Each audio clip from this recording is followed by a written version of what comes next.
খেতে দুর্দান্ত সুন্দর, দেখে মনে হবে জলপাইয়ের আচার। তো আপনারা করে দেখবেন। নমস্কার, আমি তৃষ্ণা, আমার ঘরে বাইরে আপনাদের স্বাগত জানাই। আজকে আমি জ্যাম বানাবো, তার সাথে আমড়ার আচারটা কীভাবে বানিয়েছি সেটা আপনাদের সঙ্গে শেয়ার করব। এটা কিন্তু জলপাইয়ের আচার না।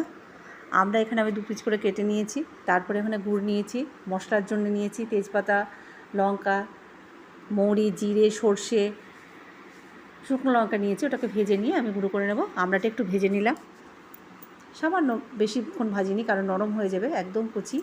তো গুড়টা ফুটিয়ে নিয়েছি, গুড়টা নিয়ে তার মধ্যে কাঁচা গন্ধটা কেটে গেলে আমি আমড়াগুলো দিয়ে দিলাম। তারপরে ভাজা মশলাটা দিয়ে, এই যে খুব অল্প সময়ের মধ্যে তৈরি, আপনারাও করে নেবেন, এইভাবে করে দেখবেন, খেতে কিন্তু দুর্দান্ত লাগে। আর যারা আমার ভিডিও দেখেন অসংখ্য ধন্যবাদ সকল বন্ধুদের, আমার পরিবারের সকল বন্ধুদের। আর যারা এখনও দেখছেন কিন্তু সাবস্ক্রাইব করেননি, সাবস্ক্রাইব করবেন, পাশে থাকবেন। আর এই যে লঙ্কার আচার, এটাও আমার বানানো। এবার পরে যখন বানাবো তখন আমি শেয়ার করব। দারুণ হয় মশলা ভরে বোম্বাই লঙ্কার আচার। আর আমি বোতলগুলো সংরক্ষণ করে রেখে এভাবে আচারগুলো রাখি। আমার প্রচুর আচার বানানোর শখ। এরপরে